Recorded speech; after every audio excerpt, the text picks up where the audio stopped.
Hello and welcome back to GT Races. Today we're going to change the generator belt or auxiliary belt or whatever you want to call it on my GT. My GT has been standing still for over 1 month now. I have had some problems with it, and but now it's time to start working on it again. One of the things that happened, of course, was I snapped my generator belt like a little bit over 1 month ago. And then I found some other things I had a problem with too, and I really didn't have time to work on it, so I've been using another car, so that's why the poor baby feels very lonely now. So let's look at how do we change the generator belt without demolishing the whole engine. We try to do it as easy as possible and without removing things, or I should say without removing too much things. But first of all, my old generator belt was very old, and I had it, look, it ripped. So of course, and when this fell off, that was very scary. Suddenly I have no electricity, only from the battery. Well, I managed to get the right generator belt, because as you can see in the old belt, they still have the number, the 6PK1965, as you can. Because I need to have the exact same variant, even though it's not the same brand, of course, because they are different length, and this one is a long one. It's almost 2 meters long, and I think it will work fine. It's 6-ribbed like the old one.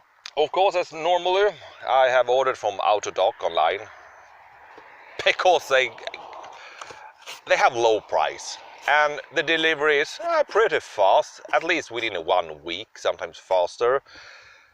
And they usually always have the products in, and that makes it also very easy, because it's very difficult if you want to order something, and especially for these kind of cars, you have to like search the whole internet and take like 2 years, it feels like, before you can find the bloody part. But this was very easy. I think I had option was like 10 different brands of this auxiliary belt. Enough talking now. Let's try to change it. So, what do we need to remove? Actually, the only thing I have removed now is this little plastic cover that is usually, let's see now, it's usually in here. And it's just, I think, 2 bolts and 1 little nut over there that is down there, you see. It's rusty as hell. And okay, I have removed the engine cover, but that was a long time ago, because I've been working with the car, and it's so much work to take this off and on and off and on, and actually it's bloody ugly, the cover too. I don't like it. I will probably never have it on again. I will drive like this. Yeah, so this one I took off, and of course you can see the wheels. Yeah, there you have the first one. That is the wheel for the generator, and you can see the grooves on it. And there we have the next one with the grooves, if it focuses. And we have 2 more, one there and one underneath there with the grooves, and then 2 smooth ones. And the tricky one is that one underneath there for me. That is a tensioner. I need to loosen that in order to be able to put on the whole belt. And it's a little bit tricky, because I can't really do it from here. I only do this because it's easy for me when I start putting on the belt, but actually I have to work from within the wheelhouse. So let's go and look at it, the wheelhouse. I'm sorry for the condition of this. Over 1 month of standing still. Jesus, they rust very fast. We had a lot of rain too. As you can see, I have removed only this cover. This is the one that is in there, and it's very easy to remove. Still, it is a little bit tricky. This is the lower wheel with the grooves, and here you have the tensioner that I need to loosen. As you can see, I can't really, it's difficult to reach in for the other one. That's where I need to work from here and from the top. And I often say a lot of bad words because when you start, well, it usually jumps up from one point to another from one of the wheels, and you have to redo everything again. But let's see if we can do it easily. The trick now is, of course, get around that one, and then we go on top of the higher of the smooth wheels, and then it goes around, under, over the lowest grooved wheel, back up, and then on top of the small wheel, and then of course around the two grooved wheels, and then back over here. So the difficult thing is, of course, that it has to do the extra loop around the two smooth wheels. But let's start with taking it over that one and over the back end grooved wheel. Let's see if we can get a good picture now underneath here. Okay, the belt is now on everything as it should be. You see, it's around the small tensioner, and you see it needs to get over that rolling wheel only, and of course it's here on the generator. And let's see if you can see it. And if you see in there, it's around those two, the ribbed wheels in the back. So you see, this is a tensioner and it has a spring inside. As you can see, I can move it like this, and it take a little bit of force.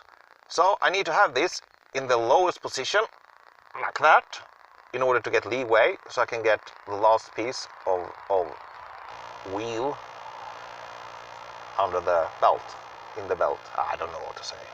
So I need two hands for this because it's a little bit tricky. I need to have one more spanner, a long one, and help me push over this. This one, for me, this one is easier because you see it has no ribs, so it's easier to get the belt to pop over. And of course, I will try to move everything, so I slowly get a little bit of the edge over and then push it over. This is a part where I say a lot of bad words often. But let's do it, try. And voila! It's finished.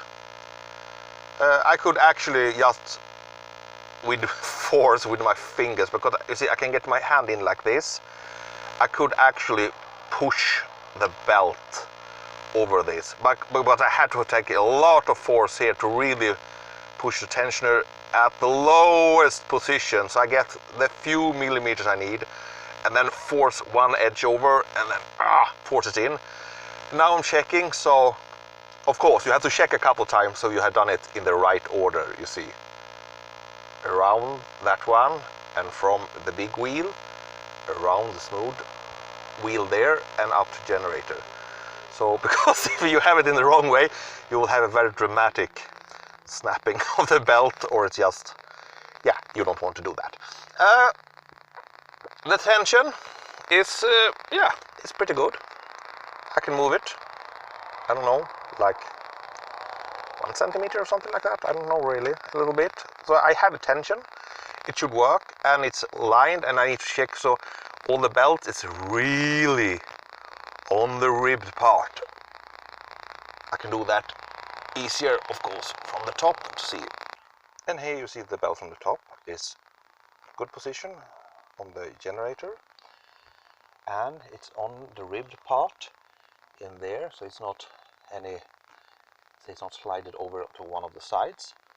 And when I look down here, it looks aligned, so it is straight, because you don't want it to try to move in any sideways direction, because then it will snap or jump off. All in all, this took 15 minutes. Yeah, it goes very fast to change. And it's not difficult. You have a very little space, but just if you know how to do it, it's very easy and it goes fast. Let's start her up and see what happens. If it falls off or something explodes. I'm just waiting for the explosion every day.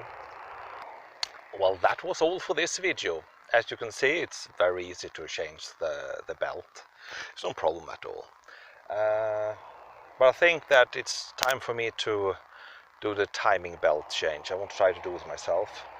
And on the auxiliary belt, I think the belt, the tensioner, I think that is not in a very good condition. I'm afraid that can be the problem. So I started the car and it works, but maybe I will order very fast a tensioner and then we change that too. Maybe we change the water pump also, so we change everything, and then try to do a new timing belt. But that will be not now. I need to order the thing first. So. Thank you for watching this video, and if you like this one, watch my other videos or something. Yeah. Goodbye.